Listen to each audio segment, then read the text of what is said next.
Oscar Arias Sanchez became president of Costa Rica in 1986. The day that Presidente Sanchez was elected, he brought together 9 of Central America's presidents to discuss the possibility of liberty and democracy in Central America. Presidente Sanchez did not just solely want peace, liberty, and freedom in Costa Rica, but throughout all of Central America, and Presidente Sanchez would soon make it his mission to do so. Presidente Sanchez soon brought about a peace plan that became known as the Arias Peace Plan. This peace plan would soon bring peace throughout all of Central America and to its people.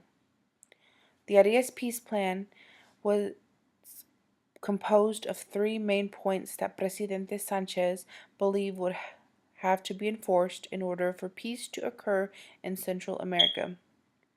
First, the Central American leaders would have to limit the size of their armies in their countries. By limiting the size of Central American armies, the countries would aid in helping to minimize some of the debt that the countries had incurred over time.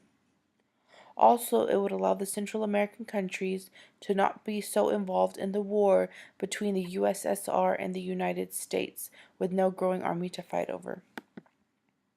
Another part of the peace plan was that the Central American leaders had to assure freedom of press to their countries. This would be a big step for the countries towards liberty and democracy. The last point that Presidente Sanchez made in his peace plan was that Central American leaders would have to hold free and open elections.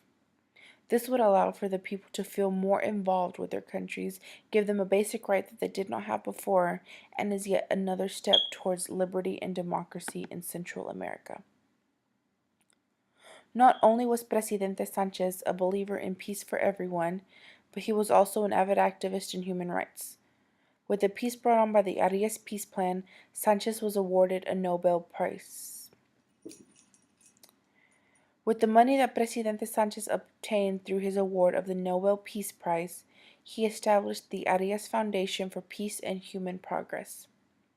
This foundation would help Arias carry on his work in human rights and peace throughout Central America while he is still on this earth and hopefully long after he is gone. The Arias Foundation became the leading source for reconstruction after the war in Central America. Central America was free, but still needed to be more established. With this in mind, Sanchez focused the foundation on 3 main areas. One of the areas is good governance and human progress. Another area is peace and human security.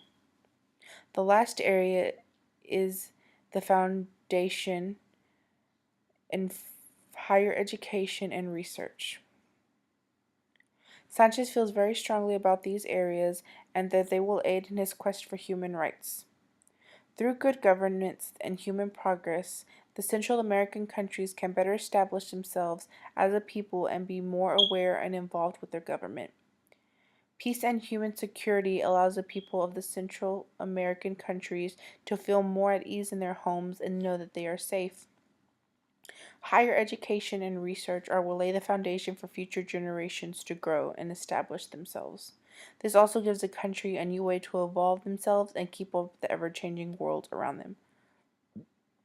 Oscar Arias Sanchez is a great man who only wants great things for the world.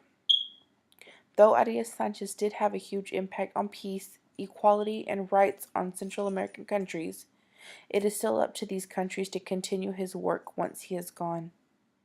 Though there is a possibility that this might not happen, Oscar Arias Sanchez can only believe and trust in his own work and the legacy that he has left behind.